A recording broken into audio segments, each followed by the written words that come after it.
देखिए, एक बात हम स्पष्ट कर चुके हैं कि ये चुनाव ना तो मैं लड़ रहा हूँ, ना ही मेरी बेटी आस्था अग्निहोत्री कोई भी चुनाव लड़ रही है।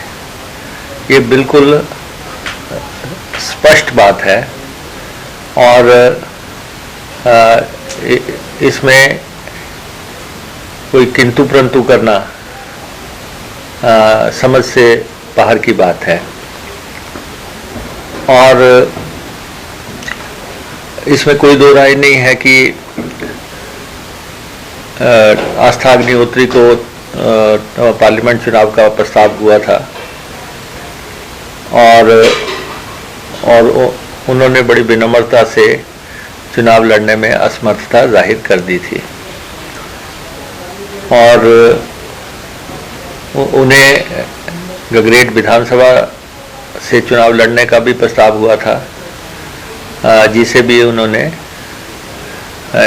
स्पष्ट तौर पे इनकार कर दिया था।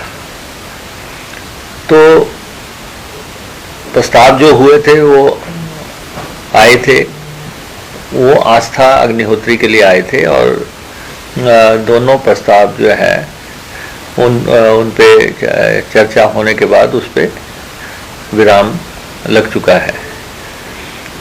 और जहाँ तक हमारा सवाल है, मुकेश अग्निहोत्री का सवाल है, तो ना तो ऐसा कोई प्रस्ताव है, ना ही ऐसी कोई चर्चा है, ना ही किसी स्तर पे ऐसी कोई बात हुई थी।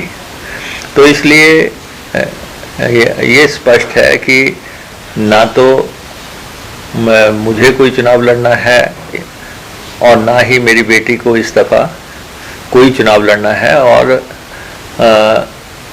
हर चीज़ राजनीति ही नहीं है।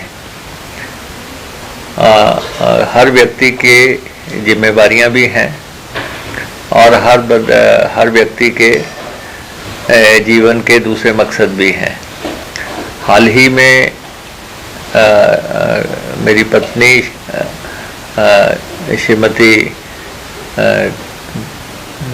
सिमी अग्निहोत्री जी का जो निधन हुआ, वो हमारे लिए एक बहुत बड़ा जो नुकसान परिवार को हुआ है वो हमारे सामने है। हम उस परिस्थिति से जूझ रहे हैं।